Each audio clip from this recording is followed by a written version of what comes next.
ವಿಭಿನ್ನವಾದ ಮತ್ತೆ ಅದ್ಭುತವಾದ ಪಾತ್ರಗಳೇ ನನಗೆ ಸಿಕ್ಕಿದೆ. ತ್ರಿಶೂಲ ಕತ್ತಿ ವರ್ಷ ಎಲ್ಲ ಕಲಿತೆ ನಾನು. ಇನ್ನೂ ಬೇಕು ಅನ್ನೋ ದುರಾಸೆ ಖಂಡಿತ ಇದೆ. ನಿಮ್ಮ ಕಹಿ ಅನುಭವ ಹ್ಮ್ ಏನಿರ್ಬೋದು? ಇದಾವೆ. ಫಸ್ಟ್ ಆಫ್ ಆಲ್ ಏನ್ ಗೊತ್ತಾ, ಒಬ್ಬ ಕಲಾವಿದನಿಗೆ ಅತಿ ದೊಡ್ಡ ಕಹಿ ಅನುಭವ ಅಂದ್ರೆ ಅವಕಾಶಗಳು ಸಿಗದೆ ಇರೋದು. ಇಲ್ವಾ, ಒಂದ್ ಫೋಟೋ ಹಾಕಿ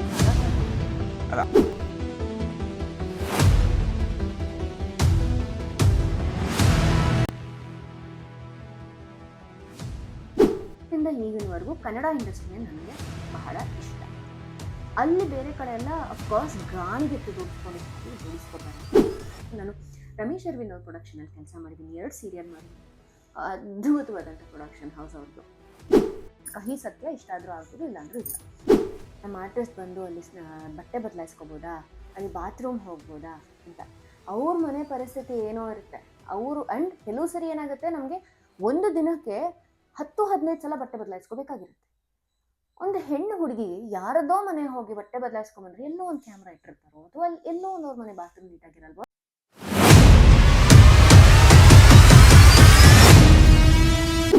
ನಿಮ್ಮ ಬದುಕಿನಲ್ಲಿ ಸಿಕ್ಕ ಪಾತ್ರಗಳು ನಿಮಗೆ ಎಷ್ಟು ತೃಪ್ತಿ ಕೊಟ್ಟಿದೆ, ಅಥವಾ ನೀವು ಅಂದ್ಕೊಂಡ ಪಾತ್ರಗಳು ಇನ್ನೂ ಸಿಕ್ಕಿಲ್ವಾ? ಅದು ಆ ಒಂದು ಆಸೆ ದುರಾಸೆ ಪ್ರತಿಯೊಬ್ಬ ಆರ್ಟಿಸ್ಟ್ಗೂ ಇರುತ್ತೆ, ಇನ್ನೂ ಬೇಕು ಇನ್ನೂ ಬೇಕು ಇನ್ನೂ ಬೇಕು ಅಂತ. ಬಟ್ ನಾನು ಮಾಡಿದಂಥ ಎಲ್ಲ ಪಾತ್ರಗಳು ವಿಭಿನ್ನವಾದ ಮತ್ತೆ ಅದ್ಭುತವಾದ ಪಾತ್ರಗಳೇ ನನಗೆ ಸಿಕ್ಕಿದೆ. ಲೈಕ್ ಶುಭ ವಿವಾಹದಲ್ಲಿರೋದು ಯಾವ್ದ್ರಲ್ಲೂ ನನಗೂ ಸುಮ್ಮನೆ ಹತ್ಕೊಂಡು ಕೂತ್ಕೊಳ್ಳುವಂತ ನಾರ್ಮಲ್ ಮೀಡಿಯಾಕರ್ ರೋಲ್ ನನಗೆ ಸಿಗ್ಲೇ ಇಲ್ಲ. ಎಲ್ಲ ಕಡೆ ಒಂದು ಚಾಲೆಂಜಿಂಗ್ ಆಗಿರೋದು ರೋಲೇ ಸಿಗುತ್ತೆ. ಶ್ರದ್ಧಾ ಆಗಿರ್ಬೋದು, ನಿಮಗೆ ಗೊತ್ತು ಅವಳ ಪಾತ್ರ ಎಷ್ಟು ಚಾಲೆಂಜಿಂಗ್ ಅಂತ. ಅದಾದ ನಂತರ ನಂದಿನಿ ಸೀರಿಯಲ್ ತ್ರಿಶೂಲ ಅದ್ರಲ್ಲಿ ಕತ್ತಿ ವರ್ಷ ಎಲ್ಲ ಕಲಿತೆ ನಾನು. ಸೊ ಅದಾದ ನಂತರ ರಾಧಿಕಾನೂ ಅಷ್ಟೇ. ಅದು ಎಲ್ಲದೂ ಕೂಡ ಒಂದು ಹೆಣ್ಣನ್ನ ಅಬಲೆಯಾಗಿ ತೋರಿಸುವಂತಹ ಪಾತ್ರ ಯಾವುದೂ ಆಗಿರ್ಲಿಲ್ಲ. ಒಂದು ಅಳೋದನ್ನ ಬಿಟ್ಟು ಹೀರೋಯಿನ್ ಬೇರೆ ಕೆಲಸನೂ ಮಾಡಬಲ್ಲಳು ಅಂತ ಹೇಳುವಂತಹ ಪಾತ್ರಗಳೇ ಸಾಕಷ್ಟು ಎಲ್ಲವೂ ನಾನು ಮಾಡಿರೋದು. ಹೀಗಾಗಿ ನಂಗೆ ತೃಪ್ತಿ ಅಂತೂ ಇದೆ. ಆದ್ರೆ ಇನ್ನೂ ಬೇಕು ಅನ್ನೋ ದುರಾಸೆ ಖಂಡಿತ ಇದೆ. ಅದ ಕಲಾವಿದರಿಗೆ ಆಬ್ವಿಯಸ್ಲಿ ಅದು ಇಲ್ಲ ಅಂತಂದ್ರೆ ಅವ್ರಿಗೆ ಅವತ್ತಿಗೆ ಆ ಕಲಾ ಜೀವನ. ಇನ್ನೊಂದು ಯಾರಾದ್ರೂ ಮಾಡ್ತಿದ್ರೆ ನಾನಾಗಿದ್ರೆ ಹೇಗ್ ಮಾಡ್ತೀನಿ ಅಂತ ನಮ್ಗೆ ಗೊತ್ತಿಲ್ಲದೆ ನಾವು ಅದನ್ನ ಮಾಡ್ತಾ ಇರ್ತೀವಿ. ಇದ್ದೇ ಇರುತ್ತೆ ಅದು. ಓಕೆ, ಇದ್ರ ಮಧ್ಯೆ FM ಅಲ್ಲೊಂದು ಸಹ ನೀವು ಕೆಲಸ ಮಾಡಿ? ಹೌದು ಹೌದು ಹೌದು. ನಾನು ಅವಾಗ SFM ಅಂತ ಇತ್ತು, ಇವಾಗ ರೆಡ್ FM. ಅದು ಮೊದಲು ನಾವು ಶುರು ಮಾಡಿದ್ದು ಪೂರ್ತಿ ಕನ್ನಡ ಮಾಡ್ತೀವಿ, ಪೂರ್ತಿ ಕನ್ನಡ ಚಾನೆಲ್ ಅನ್ನುವಂಥ ಒಂದು ಹೆಸರಿನಲ್ಲಿ ಮಾಡಿದ್ರು. ಬಟ್ ಅದಾದ ನಂತರ ಅವರು ಹಿಂದಿ ಪ್ಲೇ ಮಾಡಬೇಕು ಅಂತ ಡಿಸೈಡ್ ಮಾಡಿದ್ರು ಚಾನೆಲ್ ಹೆಡ್ ಬದಲಾದ್ಮೇಲೆ. ಹೀಗಾಗಿ ನಾನು ನನ್ನ ಕೆಲಸನ ಬಿಟ್ಟೆ. ಯಾಕಂದರೆ ನಾನು ಜನಕ್ಕೆ ಮಾತು ಕೊಟ್ಟಿರೋದು ಬರೀ ಕನ್ನಡ ಹಾಡು ಹಾಕ್ತೀವಿ ಅಂತ. ಈಗ ಸಡನ್ನಾಗಿ ಹಿಂದಿ ಹಾಡು ಹಾಕಿದ್ರೆ ನಾನು ಅವ್ರಿಗೆಲ್ಲೋ ಒಂದು ಕಡೆ ಸುಳ್ಳು, ಅಂದರೆ ಅದು ಎಸ್ಟಾಬ್ಲಿಷ್ ಆಗೋವರೆಗೂ ಒಂದು ಹೇಳಿ ಆಮೇಲೆ ಸುಳ್ಳು ಹೇಳ್ದಂಗೆ ಆಗುತ್ತೆ ಅನ್ನುವಂಥ ಒಂದು ಅನಿಸಿಕೆ ನನಗೆ ಬಂದು ನಾನು FM ಕೆಲಸನ ಬಿಟ್ಟೆ. ಅಂದ್ರೆ ಅದಾದ್ಮೇಲೆ ನೀವು ಯೂಟ್ಯೂಬ್ನಲ್ಲಿ ವರ್ಕ್ ಮಾಡಿದ್ದ? ಇಲ್ಲ, ಫಸ್ಟ್ ಯೂಟ್ಯೂಬ್ ಮಾಡ್ತಾ ಮಾಡ್ತಾನೆ FM ಅಲ್ಲಿ ಮಾಡಿದ್ದು ನಾನು. ಆಮೇಲೆ ಮತ್ತೆ ಹಾಗೆ ಕಂಟಿನ್ಯೂ ಆಯಿತು ನಂದು ಯೂಟ್ಯೂಬ್. ಓಕೆ, ನಿಮ್ಮ ಒಟ್ಟಾರೆ ಇಲ್ಲಿಯ ಜರ್ನಿ ನಿಮಗೆ ಎಷ್ಟು ತೃಪ್ತಿ ಕೊಟ್ಟಿದೆ? ತೃಪ್ತಿ ಕೊಟ್ಟಿದ್ಯಾ ಇಲ್ವಾ ಗೊತ್ತಿಲ್ಲ, ನನ್ನ ಬದುಕನ್ನ ಕಟ್ಕೊಟ್ಟಿದೆ. ಯಾಕಂದ್ರೆ ನಾನು ನನ್ನ ಮನೆ ನಡೀತಿರೋದೇ ಎಲ್ಲ ಜರ್ನಿಯಿಂದ. ಹೀಗಾಗಿ ಬಟ್ ಐ ಆಲ್ವೇಸ್ ಫೀಲ್ ನನಗೆ ಇನ್ನೂ ಅರ್ಹತೆ ಇದೆ ಇನ್ನಷ್ಟು ಮಾಡಲಿಕ್ಕೆ. ಅದು ನನ್ನನ್ನು ಇನ್ನೂ ಅರಸಿ ಬಂದಿಲ್ಲ ಅನ್ನುವಂಥದ್ದು ಒಂದು ಭಾವನೆ ಖಂಡಿತ. ಓಕೆ, ನಿಮ್ಮ ಈ ಜರ್ನಿಯಲ್ಲಿ ಕಹಿ ಅನುಭವಗಳು ಹಾಗೂ ಸಿಹಿ ಅನುಭವ, ಸಿಹಿ ಅನುಭವಗಳು ಸಾಧ್ಯವಾದಷ್ಟು ನಾವು ಯಾವತ್ತೂ ನೆನ್ಪಿಟ್ಕೊಳ್ಳೋಕೆ ಇದು ಮಾಡ್ತೀವಿ. ಇಲ್ಲಿ ತನಕ ನೀವು ಹೇಳಿದಷ್ಟು ಸಿಹಿ ಅನುಭವಗಳು, ನಿಮ್ಮ ಕಹಿ ಅನುಭವಗಳು ಏನಿರ್ಬೋದು? ಇದಾವೆ. ಫಸ್ಟ್ ಆಫ್ ಆಲ್ ಏನ್ ಗೊತ್ತಾ, ಒಬ್ಬ ಕಲಾವಿದನಿಗೆ ಅತಿ ದೊಡ್ಡ ಕಹಿ ಅನುಭವ ಅಂದ್ರೆ ಅವಕಾಶಗಳು ಸಿಗದೆ ಇರೋದು. ಯಾಕಂದ್ರೆ ನಮ್ಮ ಬದುಕೇ ತುಂಬಾ ಅನಿಶ್ಚಿತ. ನಿಮ್ಮನ್ನ ಕೇಳೋಕ್ಕಿಂತ ನಿಮ್ಮ ವೈಫ್ನೇ ಕೇಳಿದ್ರೆ ಇದಕ್ಕೆ ಸರಿಯಾದ ಉತ್ತರ ಸಿಗುತ್ತೆ ಅಂತ ಅನ್ಸುತ್ತೆ.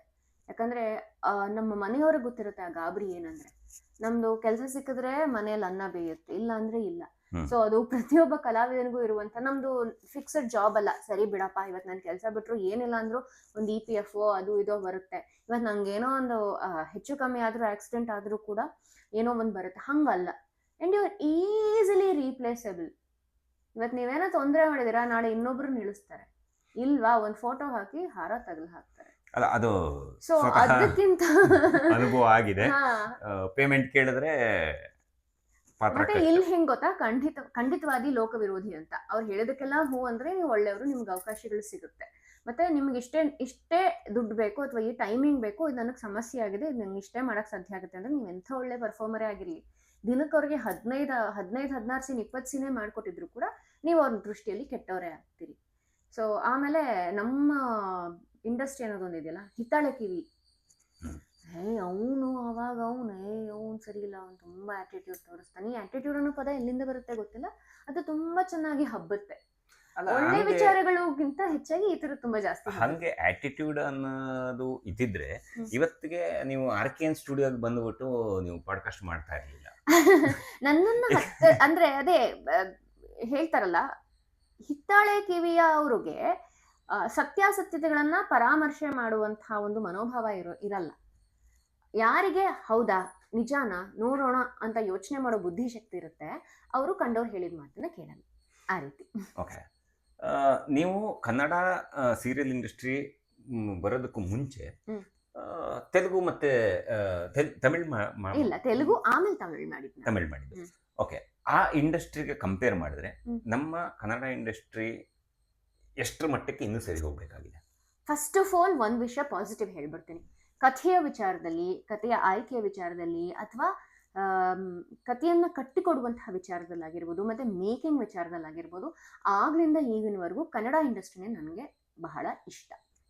ಅಲ್ಲಿ ಬೇರೆ ಕಡೆ ಎಲ್ಲ ಅಫ್ಕೋರ್ಸ್ ಗಾಣಿಗೆತ್ತು ದುಡಿಸ್ಕೊಂಡಿದ್ದ ಹಾಗೆ ದುಡಿಸ್ಕೋತಾರೆ, ಆಯ್ತಾ, ತುಂಬಾ ಕೆಲಸ ಮಾಡಿಸ್ಕೋತಾರೆ, ಮತ್ತೆ ಕ್ವಾಲಿಟಿಗೆ ಅಷ್ಟು ಅವರು ಇಂಪಾರ್ಟೆನ್ಸ್ ಕೊಡಲ್ಲ. ಆ ವಿಷಯದಲ್ಲಿ ಕನ್ನಡ ತುಂಬಾ ಮೇಲಿನ ಸ್ಥಾನ ಇದೆ.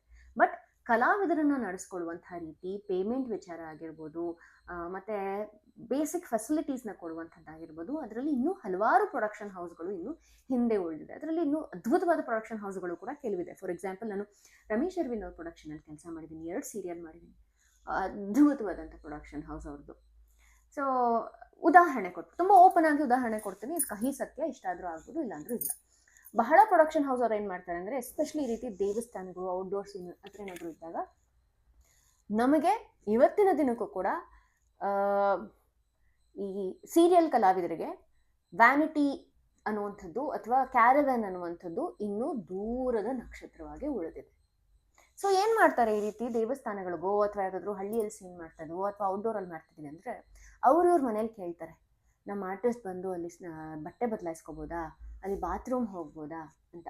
ಅವ್ರ ಮನೆ ಪರಿಸ್ಥಿತಿ ಏನೋ ಇರುತ್ತೆ ಅವರು. ಆ್ಯಂಡ್ ಕೆಲವು ಸರಿ ಏನಾಗುತ್ತೆ, ನಮಗೆ ಒಂದು ದಿನಕ್ಕೆ 10-15 ಸಲ ಬಟ್ಟೆ ಬದಲಾಯಿಸ್ಕೋಬೇಕಾಗಿರುತ್ತೆ. ಒಂದು ಹೆಣ್ಣು ಹುಡುಗಿ ಯಾರದೋ ಮನೆ ಹೋಗಿ ಬಟ್ಟೆ ಬದಲಾಯಿಸ್ಕೊಂಬಂದ್ರೆ ಎಲ್ಲೋ ಒಂದು ಕ್ಯಾಮ್ರಾ ಇಟ್ಟಿರ್ತಾರೋ, ಅಥವಾ ಎಲ್ಲೋ ಒಂದು ಅವ್ರ ಮನೆ ಬಾತ್ರೂಮ್ ನೀಟಾಗಿರಲ್ವೋ, ಅಥವಾ ನಮಗೆ ಒಂದು ಮುಜುಗರ ಆಗುತ್ತೆ ಗಂಡು ಮಕ್ಳಿರೋ ಮನೆಗೂ. ಅದನ್ನು ಬಹಳ ಪ್ರೊಡಕ್ಷನ್ ಹೌಸ್ಗಳವರು ಯೋಚನೆ ಮಾಡೋದಿಲ್ಲ. ಸೊ ಇದು ಬೇಸಿಕ್. ನಮಗೆ ಶೋಕಿ ಮಾಡೋಕ್ಕೆ ಕ್ಯಾರವ್ಯಾನ್ ಬೇಡ, ಅನಿವಾರ್ಯತೆಗೋಸ್ಕರ ಬೇಕು. ಅದು ಹೇಳಿದ್ರೆ ಬಹಳ ಕಡೆ ನಾವು ಕೆಟ್ಟವರಾಗ್ತೀವಿ, ಬಹಳ ಕಡೆ ನಾವು ಗ್ಯಾಟಿಟ್ಯೂಡ್ ಅಂತ ಬ್ರ್ಯಾಂಡ್ ಆಗುತ್ತೆ. ನನಗೆ ಮುಜುಗರ ಸ್ವಾಮಿ, ನಾನೊಂದು ರಿಲೇಟಿವ್ಸ್ ಮನೆಗೆ ಹೋಗಲ್ಲ ಅಂತ, ಅವರಲ್ಲಿ ಯಾರ್ದೋ ಮನೆಗೆ ಪಾಪ ಅವ್ರು ಊಟ ಮಾಡ್ತಿರ್ತಾರೆ, ಬಟ್ಟೆ ಬದಲಾಯಿಸ್ಕೋಬೋದಾ ಅಂತ ಹೋಗೋದು, it is not a right thing to do. ಮತ್ತೆ ನಮಗೆ ಅಂತ ಒಂದು ಘನತೆ ಇರುತ್ತೆ. ಹೊರಗಡೆ ರೋಡಲ್ಲಿ ಕೂತ್ಕೊಂಡು ಮೇಕಪ್ ಮಾಡು, ನನಗೆ ಗೌರವ ಕೊಡ್ಬಿಡಪ್ಪ, ನನ್ನ ಮೇಕಪ್ ಗೌರವ ಕೊಡು. ಬಟ್ ಇನ್ನೊಂದು ಕಡೆ ರಮೇಶ್ ಅರವಿಂದ್ ಅವ್ರ ಪ್ರೊಡಕ್ಷನ್, ಎಲ್ಲೇ ಹೊರಗಡೆ ಔಟ್ಡೋರ್ ಶೂಟಿಂಗ್ ಆರ್ಟಿಸ್ಟ್ ಕೇಳೋ ಮುಂಚೆ ಕ್ಯಾರವ್ಯಾನ್ ಇರುತ್ತೆ. ಅವ್ರಿಗೆ ಗೊತ್ತು, ಒಂದು ಸೈಡು ಜಾಸ್ತಿ ಏನೋ ಆಡಂಬರವಾಗಲ್ಲ, ಒಂದು ಸೈಡ್ ಗಂಡು ಮಕ್ಕಳಿಗೆ, ಒಂದು ಸೈಡ್ ಹೆಣ್ಮಕ್ಳಿಗೆ, ಅನಿವಾರ್ಯತೆ ಇದ್ದಾಗ ನೀವು ಯೂಸ್ ಮಾಡ್ಕೊಳ್ಳಿ ಅಂತ ಅಂದ್ಬಿಟ್ಟು, ಅಷ್ಟು ಬೇಸಿಕ್ ಸಾಕು. ಅದನ್ನು ಆ ಥರದ ಬೇಸಿಕ್ನ, ಮತ್ತು ಕಲಾವಿದರಿಗೂ ಕೂಡ ಬಾಡಿಗೆ ಇದೆ, ಕಲಾವಿದರಿಗೂ ಕೂಡ ಇದಿದೆ, ಮನೆ ಬಿಲ್ಸ್ ಇರ್ತವೆ, ಸೊ ಸಮಯಕ್ಕೆ ಕೊಡಿ ಪೇಮೆಂಟು, ಈ ಥರದ್ದೆಲ್ಲ ಕೆಲವಷ್ಟು ಆರ್ಟಿಸ್ಟ್ಗಳ ಒಂದು ರಿಕ್ವೆಸ್ಟ್ ಅಷ್ಟೇ, ಬೇಡಿಕೆನೂ ಅಲ್ಲ, ಅದು ಪ್ರಾರ್ಥನೆ. ಇಲ್ಲ, ಅದು ನನ್ನ ಸ್ವತಃ ಅನುಭವಕ್ಕೂ ಸಹ ಬಂದಿದೆ. ಇವತ್ತಿಗೂ ನಾನು ಸಿನಿಮಾದಲ್ಲಿ ಬಿಡಿ, ಬಟ್ ಸೀರಿಯಲ್ ಇಂಡಸ್ಟ್ರಿನಲ್ಲಿ ಜಿನಿಯನ್ ಪ್ರೊಡಕ್ಷನ್ ಹೌಸ್ ಅಂತ ಯಾವ್ದಾರಿದ್ರೆ ಅದು ರಮೇಶ್ ಅರವಿಂದ್ ಅವರು ಪ್ರೊಡಕ್ಷನ್ ಹೌಸ್ ಅಂತ ನಾನು ಹೇಳ್ತೀನಿ. ಯಾಕೆಂದರೆ ನಾನು ಉದಯದಲ್ಲಿ ರವಿ ಜೋಶಿ ಅವರು ನನ್ನ ಕ್ರೇಜಿ ಕುಟುಂಬ ಸಿನಿಮಾ ಪ್ರೊಡ್ಯೂಸ್ ಮಾಡಿದ್ದು.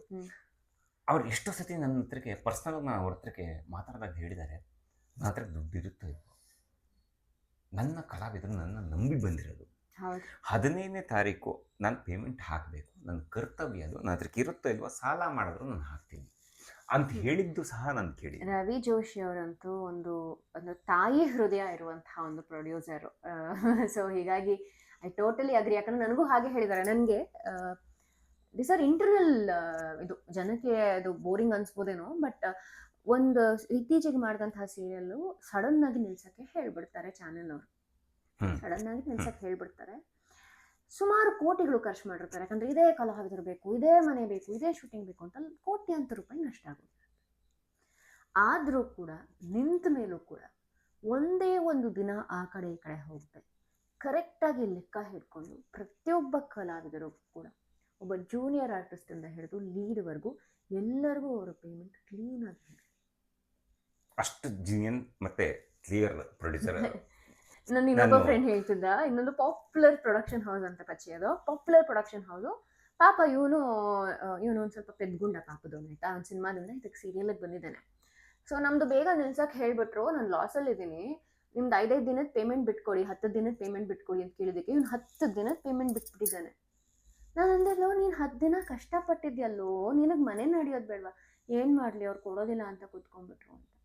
ನಂಗೆ ಅರ್ಥ ಆಗತ್ತೆ. ಆದರೆ ನಾವು ಕಷ್ಟಪಟ್ಟಿದ್ದೀವಿ, ನಾವು ಹಗಲು ರಾತ್ರಿ ಅಂದೆ 11 ಗಂಟೆ 12 ಗಂಟೆ ರಾತ್ರಿ ಕಷ್ಟಪಟ್ಟಿದ್ದೀವಿ. ನಿಮ್ಮ ಸೀರಿಯಲ್ ಮುಗಿದ್ಮೇಲೆ ಇನ್ನೊಂದು ಸೀರಿಯಲ್ ನಮಗೆ ಸಿಗೋಕೆ, ಈಗಷ್ಟೇ ಅವ್ರು ಸೀರಿಯಲ್ ಮಾಡಿದಾರೆ ಬಿಡು, ಇನ್ನೊಂದು ಸೀರಿಯಲ್ಗೆ ಟೈಮ್ ಕೊಡೋಣ ಅಂತ ಯೋಚನೆ ಮಾಡೋ ಜನ ಬಹಳ ಇರ್ತಾರೆ. ಸೊ ನಾವೆಲ್ಲ ಹೋಗಬೇಕು? ನೀವು ಹೇಳಿದ್ದು ನನಗೆ ಅರ್ಥ ಆಯ್ತು ಮೇಡಮ್. ನನಗೂ ಒಂದು ಪರ್ಸ್ನಲ್ ಎಕ್ಸ್ಪೀರಿಯನ್ಸ್ ಆಗಿದೆ. ಅಂದರೆ ಬೇಸಿಕಲಿ ನಾವು ಆರ್ಟಿಸ್ಟ್ ಆಗಿರೋದ್ರಿಂದ ನಾವು ಟ್ಯಾಕ್ಸು ಮತ್ತು TDS ಅವರು ಅಂತ ಕಟ್ ಮಾಡಿರ್ತಾರೆ. ನಾವು ಅದನ್ನು ವರ್ಷಕ್ಕೊಂದ್ಸತಿ ಫೈಲ್ ಮಾಡ್ತೀವಿ. ನನಗೆ ನನ್ನ ಆಡಿಟರ್ಗೆ ನಾನು ಫೋನ್ ಮಾಡಿದ್ರೆ, ಸರ್ ಸ್ಲಿಂಗ್ ಶಾಟ್ ಪ್ರೊಡಕ್ಷನ್ಸ್, ಹಾಂ ಅದೇ ಸೇಮ್ ರವಿ ಜೋಶಿ ಸರ್, ಅವರು ಮಾತ್ರ ಯಾವುದು ಬಂದಿಲ್ಲ ಮಂತ್ಲಿ ಅಂದ್ರೆ ತಿಂಗಳಿಗೆ 30ನೇ ತಾರೀಕು ಅಂದರೆ ಅಥವಾ 31 ಅಂತಂದರೆ ಅಷ್ಟರ ಒಳಗಡೆ ಫೈಲ್ ಮಾಡೋಂಥ ಏಕೈಕ ಪ್ರೊಡಕ್ಷನ್ ಹೌಸು.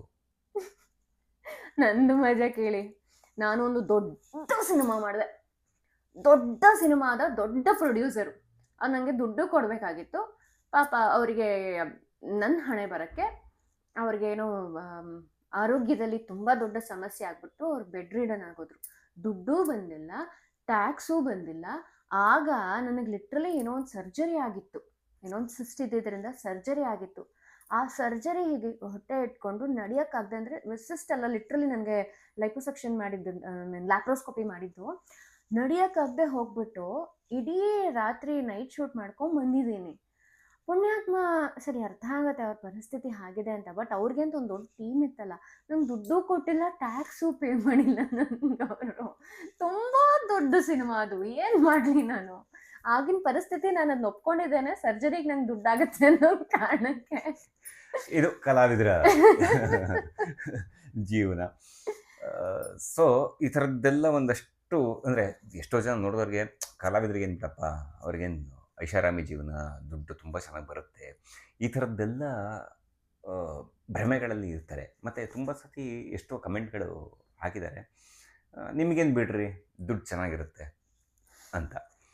2 ವಿಚಾರ ಹೇಳ್ಬಿಡ್ತೀನಿ, ಸಾರಿ ಟು ಇಂಟರಪ್ಟ್. ಒಂದು, ಎಸ್ಪೆಷಲಿ ಇದರಲ್ಲಿ ಹೆಣ್ಮಕ್ಳಾಗಿದ್ರೆ, ನೀನೇನು ಮಾಡ್ತೀಯ, ನೀನು ಹೆಂಗೆ ದುಡ್ಡು ಮಾಡ್ತೀಯ ಅಂತ ನನಗೆ ಗೊತ್ತಿಲ್ವಾ ಅಂತ ಒಂದು ಹೇಳ್ಬಿಡ್ತಾರೆ ಬಹಳ ಈಸಿಯಾಗಿ ಸ್ವಲ್ಪ ಜನ. ಬಟ್ ನಾನು ಒಂದು ಹೇಳ್ತೀನಿ, ಅದೇ ರೀತಿ ದುಡ್ಡು ಮಾಡೋರಾಗಿದ್ರೆ ನಮಗೆ, ನಾನು ಇನ್ನೊಂದು ಹೇಳ್ತಾ, ನಾನೊಂದು ಹೊಸದಾಗಿ ಸೀರೆ ವ್ಯಾಪಾರವನ್ನು ಶುರು ಮಾಡ್ತೀನಿ, ವಾರಾಹಿ ಸೀರೆ ಮನೆ ನಡಿಬೇಕಲ್ಲ. ಯಾರೊಬ್ಬರು ಕಮೆಂಟ್ ಮಾಡಿದರು, ಇದೇ ಆಗೋಯ್ತು ನಿಮಗೆ, ಒಂದಷ್ಟು ಪಾಪ್ಯುಲಾರಿಟಿ ಬಂದಮೇಲೆ ಪ್ರಮೋಷನ್ ಮಾಡ್ಕೊಂಡು ದುಡ್ಡು ಮಾಡ್ಕೊಳ್ಳೋದು ಅಂತ. ಅಯ್ಯೋ ಗುರು, ಸೀರೆ ವ್ಯಾಪಾರ ಮಾಡಿದ್ದೀನಿ, ಇವರು ಬಿಲ್ಸ್ ಇದೆ ನನಗೆ, ಮಾನ ಇಟ್ಕೊಂಡು ಇದು ಮಾಡ್ತಿದ್ದೀನಿ. ಮತ್ತೆ ದೇವಸ್ಥಾನಕ್ಕೆ ಹೋಗ್ಬಿಟ್ಟು ಯಾವುದಾದ್ರು ಒಂದು ರೀಲ್ ಮಾಡಿ ಹಾಕ್ತೀನಿ ಪಚ್ಚಿ, ಅದಕ್ಕೆ ಹಾಕ್ತಾರೆ, ಎಷ್ಟು ದುಡ್ಡು ಕೊಟ್ಟರು ದೇವಸ್ಥಾನದವರು ಅಂತ. ನಾನು 3.5 ಲಕ್ಷ ರೂಪಾಯಿ ಈ ತಿಂಗಳು ಕ್ರೆಡಿಟ್ ಕಾರ್ಡ್ ಕೊಡಬೇಕು, ಪ್ಲೀಸ್ ಹಾಕೋಂಗಿದ್ರೆ ಹಾಕಕ್ಕೆ ಹೇಳ್ಬಿಡಿ. ಅಷ್ಟು ಸುಲಭ ಅಲ್ಲ. ಮತ್ತು ಪ್ರತಿ ಹೆಣ್ಣು ಕೂಡ ಅಡ್ಡದಾರಿಯಲ್ಲೇ ದುಡ್ಡನ್ನು ಮಾಡ್ತಾಳೆ ಅಂತಲೂ ಹೇಳೋಕ್ಕಾಗೋದಿಲ್ಲ. ಕೆಲವ್ರಿಗೆ ಒಂದು ಮಟ್ಟದ ಚೌಕಟ್ಟು, ಸಂಸ್ಕಾರ ಅನ್ನೋದೆಲ್ಲ ಇರುತ್ತೆ. ಹಾಗೆ ಅಡ್ಡದಾರಿಯಲ್ಲೇ ದುಡ್ಡು ಮಾಡಬೇಕು ಅಂತ ಮನಸ್ಸು ಮಾಡಿದ್ರೆ ಹೆಣ್ಣು ಇಷ್ಟೆಲ್ಲ ಕಷ್ಟಪಡುವಂಥ ಅಗತ್ಯನೇ ಇಲ್ಲ. ನಮ್ಮ ಲೈಫ್ ಸ್ಟೈಲ್ ಬೇರೆದ್ದೇ ರೀತಿ ಬದಲಾಗ್ತಾ ಹೋಗುತ್ತೆ. ಹಾಗೆ ನಿಮಗೆ ಕಾಣೋದಷ್ಟೇ ಸತ್ಯ ಅಲ್ಲ, ಅದ್ರ ಹಿಂದೆ ಬಹಳ ವಿಷಯಗಳಿರುತ್ತೆ. ಮತ್ತು ಗೊತ್ತಿಲ್ಲದೆ ಒಬ್ಬ ವ್ಯಕ್ತಿಯ ವ್ಯಕ್ತಿತ್ವದ ಬಗ್ಗೆ ಮಾತಾಡಬಾರ್ದು, ಬಹಳ ತಪ್ಪಾಗುತ್ತೆ. ಒಬ್ಬ ಕಲಾವಿದರಾಗಿ ನಿಮ್ಮ ಆ್ಯಕ್ಟಿಂಗ್ ಬಗ್ಗೆ ನಾನು ಎಷ್ಟು ಬೇಕಾದರೂ ಹೊಗಳ್ಬೋದು, ತೆಗಳಬಹುದು, ಆ ಒಂದು ರೈಟ್ಸ್ ನನಗಿರುತ್ತೆ. ಬಟ್ ನಿಮ್ಮ ವ್ಯಕ್ತಿತ್ವದ ಬಗ್ಗೆ ನಾನು ಅಥವಾ ನೀವು ಆ ಪಾತ್ರಕ್ಕೆ ಹೇಗೆ ಕಾಣ್ತೀರಾ ಅನ್ನೋದ್ರ ಬಗ್ಗೆ ಮಾತಾಡ್ಬೋದೇ ಹೊರತು ಬೇರೆ ಯಾವುದಾದ್ರೂ ರೀತಿಯಲ್ಲಿ ನಿಮ್ಮನ್ನ ಬಾಡಿ ಶೇಮ್ ಮಾಡೋದಾಗಿರ್ಬೋದು, ನಿಮ್ಮ ವ್ಯಕ್ತಿತ್ವದ ಬಗ್ಗೆ ಮಾತಾಡೋದಾಗಿರ್ಬೋದು, ಆ ಒಂದು ರೈಟ್ಸ್ ಯಾರಿಗೂ ಇರೋದಿಲ್ಲ. ಹಾಕೋದು ಒಂದು ನೆಗೆಟಿವ್ ಕಮೆಂಟ್ ಆಗಿರುತ್ತೆ, ಬಟ್ ಅದು ನಮಗೆ ಮನಸ್ಸಿಗೆ ಎಷ್ಟು ಘಾಸಿ ಆಗುತ್ತೆ ಅಂತ ಅಂದರೆ ಅದು ಜೀವನ ಪರ್ಯಂತ ನಮ್ಮನ್ನು ಚೇತರಿಸ್ಕೊಳಕ್ಕೆ ಆಗದೆ ಇರೋಷ್ಟು ಒಂದು ಹೊಡೆತ ಕೊಡುತ್ತೆ. ಖಂಡಿತ ಮೇಡಮ್. ಯಾಕೆಂದರೆ ನಾನು ಲಾಸ್ಟ್ ಪಾಡ್ಕಾಸ್ಟ್ ಮಾಡಿದಾಗಲೂ ಅದಕ್ಕೂ ಒಂದೆರಡು ಮೂರು ನೆಗೆಟಿವ್ ಕಮೆಂಟ್ ಬಂದಿತ್ತು. ಅದು ಇನ್ನಷ್ಟು ಜಾಸ್ತಿ ಆಗಲಿ ಅಂತ ನಾನು ಬಯಸ್ತೀನಿ. ಯಾಕೆ ಗೊತ್ತಾ, ನೆಗೆಟಿವ್ ಮನಸ್ಥಿತಿ ಇರೋ ಅಂಥವ್ರಿಗೆ ಒಂದಷ್ಟು ಜನ ಪಾಸಿಟಿವ್ ಕಮೆಂಟ್ ವಾಪಸ್ ಹಾಕ್ತಾರೆ. ಪಾಸಿಟಿವ್ ಕಮೆಂಟ್ ಒಂದಷ್ಟು ವಾಪಸ್ ಹಾಕ್ತಾರೆ. ಅಲ್ಲಿಗೆ ಪಾಸಿಟಿವ್ ಮನಸ್ಥಿತಿ ಇರೋಂಥವ್ರು ತುಂಬ ಜನ ಇದ್ದಾರೆ ಅನ್ನೋದ್ರ ಬಗ್ಗೆ ಇದಾಗುತ್ತೆ. ಓಕೆ, ಮತ್ತು ನೆಗೆಟಿವ್ ಕಮೆಂಟ್ ಹಾಕ್ತೀರಾ, ಅದು ಒಂದು ಹೆಣ್ಣಿನ ಬಗ್ಗೆ ನೆಗೆಟಿವ್ ಕಮೆಂಟ್ ಹಾಕ್ಬೇಕಾದ್ರೆ 1000 ಸತಿ ಯೋಚನೆ ಮಾಡಿ ಹಾಕಿ. ಯಾಕೆಂದರೆ ನಿಮ್ಮನ್ನು ಹೆತ್ತವಳು ಸಹ ತಾಯಿನೇ, ಆಕೆ ಒಂದು ಹೆಣ್ಣು. ಯೋಚನೆ ಮಾಡಿ, ನೆಗೆಟಿವ್ ಕಮೆಂಟ್ ಹಾಕೋಕ್ಕೂ ಮುಂಚೆ ಯೋಚನೆ ಮಾಡಿ. ಮೇಡಮ್, ನಾನು ಸ್ಪಿರಿಚುಯಾಲಿಟಿಯಲ್ಲಿ ತುಂಬ ಇರೋದ್ರಿಂದ ಈ ವಿಚಾರ ಹೇಳ್ತೀನಿ. ಇನ್ನೊಬ್ಬರ ಬಗ್ಗೆ ನೆಗೆಟಿವ್ ಕಮೆಂಟ್ ಹಾಕೋದು, ನೆಗೆಟಿವ್ ಮಾತಾಡೋದು, ಕಂಪ್ಲೇಂಟ್ ಮಾಡೋದು, ಇದರಿಂದ ಮಾಡಿದ್ರೆ ಅವರಿಗೆ ಯಾವ ರೀತಿ ಇಂಪ್ಯಾಕ್ಟ್ ಆಗುತ್ತೋ ಇಲ್ವೋ ಅದು ಆ ಕ್ಷಣಕ್ಕೆ ಅವ್ರಿಗೆ ಅನ್ಸ್ಬೋದು, ಬಿಟ್ಬಿಡ್ತಾರೆ. ಬಟ್ ಹೇಳೋರ್ಗೆ ಮನಸ್ಸಲ್ಲಿರೋ ಅಷ್ಟು ಕಲ್ಮಶ ಇದೆಯಲ್ಲ, ನಮ್ಮ ಜೀವನದಲ್ಲಿ ನಮಗೆ ಅಭಿವೃದ್ಧಿ ಆಗೋದಕ್ಕೆ ಬರೋದಿಲ್ಲ. ನಮ್ಮ ಧರ್ಮನೂ ಅದೇ ಹೇಳುತ್ತೆ, ಸ್ಪಿರಿಚುಯಾಲಿಟಿನೂ ಅದೇ ಹೇಳುತ್ತೆ, ಲಾ ಆಫ್ ಮ್ಯಾನಿಫೆಸ್ಟೇಷನ್ ಅದೇ ಹೇಳುತ್ತೆ, ಸೈನ್ಸ್ ಸೈಕಾಲಜಿ ಕೂಡ ಅದೇ ಹೇಳುತ್ತೆ. ಅಷ್ಟು ನೆಗೆಟಿವಿಟಿ ನಮ್ಮ ಮನಸ್ಸಲ್ಲಿ ಇರೋದನ್ನು ನಾವು ಹೇಳ್ತಾ ಇದ್ರೆ ಏನಾಗುತ್ತೆ, ಸೊ ನಮ್ಮ ಬ್ರೈನ್ಗೆ ಇದು ನನ್ನ ಬಗ್ಗೆನ ಬೇರೆಯವ್ರ ಬಗ್ಗೆನ ಅಂತ ಡಿಫ್ರೆನ್ಶಿಯೇಟ್ ಮಾಡೋಕ್ಕೆ ಗೊತ್ತಾಗಲ್ಲ, ಆ ಭಾವನೆ ಅಷ್ಟೇ ಕೂತ್ಕೊಳುತ್ತೆ. ಹೀಗಾಗಿ ಆ ನೆಗೆಟಿವಿಟಿ ಮಾತಾಡೋರನ್ನ ನೀವು ಲೈಫಲ್ಲಿ ನೋಡಿ, ಜಸ್ಟ್ ಗೋ ಆ್ಯಂಡ್ ಸರ್ಚ್, ಅವ್ರ ಲೈಫಲ್ಲಿ ಉದ್ಧಾರನೇ ಆಗಿರುತ್ತೆ. ಸೊ ಅವ್ರ ನೆಗೆಟಿವ್ ಕಮೆಂಟ್ ಹಾಕೋದಕ್ಕೆ ಅಂತಲೇ ಒಂದಷ್ಟು ಜನ ಇರ್ತಾರೆ. ಆ ಥರದ್ರಲ್ಲಿ ನನಗೆ ನಾನು ನಿಮ್ಮ ಪೋಸ್ಟ್ ಹಾಕಿದಾಗ ತುಂಬ ವೆಯ್ಟ್ ಲಾಸ್ ಮಾಡಿದ್ದಾರೆ ಯಾಕೆ ಅಂತ ಕೇಳಬಹುದಾ? ಯಾರು ಅಂದರೆ ವಿದ್ಯಾಶ್ರೀ BT. ವಿದ್ಯಾಶ್ರೀ ಅವರೇ, ನಾನು ಈಗ ಆಕ್ಚುಲಿ ವೆಯ್ಟ್ ಗೇನ್ ತುಂಬಾ ಮಾಡಿರೋದ್ರಿಂದ ಈಗ ಲೂಸ್ ಮಾಡಬೇಕು ಅಂತ ಕಷ್ಟಪಡ್ತಾ ಇದ್ದೀನಿ. ಈ ಮಧ್ಯೆ ಸ್ವಲ್ಪ ಗೇನು ಕೂಡ ಮಾಡಿದೆ, ಚೆನ್ನಾಗಿ ತಿಂದು ಉಂಡು ಎಲ್ಲ, ಮುಖ ಎಲ್ಲ ಸ್ವಲ್ಪ ಈಗ ಗುಂಡಕ್ಕಾಗಿದೆ ನೋಡಿ. ಆಕ್ಚುಲಿ ಶುಭ ವಿವಾಹ ಟೈಮಲ್ಲಿ ಸ್ವಲ್ಪ ದಪ್ಪ ಇದ್ದೆ, ಅದಾದ ನಂತರ ಬಿಗ್ ಬಾಸ್ ಹೋಗಿ ಬಂದ್ಮೇಲೆ ಫುಲ್ ಸಣ್ಣ ಆಗೋಗಿದ್ದೆ ನಾನು. ಈಗ ಮತ್ತೆ ಸ್ವಲ್ಪ ದಪ್ಪ ಆಗಿದ್ದೀನಿ. ಹೀಗಾಗಿ ನನಗೆ ಏನಂದ್ರೆ ವೆಯ್ಟ್ ಲಾಸ್ ಮಾಡಬೇಕು, ವೆಯ್ಟ್ ಗೇನ್ ಮಾಡಬೇಕು ಅಂತೇನಿಲ್ಲ, ನಂಗೆ ಹೆಲ್ದಿ ಆಗಿರಬೇಕು ಅನ್ನೋದು ಬಂದು ನನಗೆ ಅಷ್ಟೇ ಇರೋದು. ಇಲ್ಲ, ಬಟ್ ಹೆಲ್ತಿಯಾಗಿರ್ಬೇಕು ಅನ್ನೋದಿದೆ, ಬಟ್ ಆದರೂ ತುಂಬ ಫುಡ್ಡಿ ನನಗೆ ಗೊತ್ತು, ಸಿಕ್ಕಾಪಟ್ಟೆ. ಊಟ ಎಂಜಾಯ್ ಮಾಡಿಲ್ಲ ಅಂದ್ರೆ ಬದುಕಿದೆ ಏನು ಪ್ರಯೋಜನ? ಯಾಕಂದ್ರೆ ನಾವು ಶುಭ ಸೀರಿಯಲ್ ಮಾಡಿದಾಗ ಊಟಕ್ಕೋಸ್ಕರನೇ ಎಲ್ಲೆಲ್ಲೋ ಹುಡ್ಕೊಂಡು 40-50 ಕಿಲೋಮೀಟರ್ ಟ್ರಾವೆಲ್ ಮಾಡಿದ್ವಿ ಊಟಕ್ಕೋಸ್ಕರ.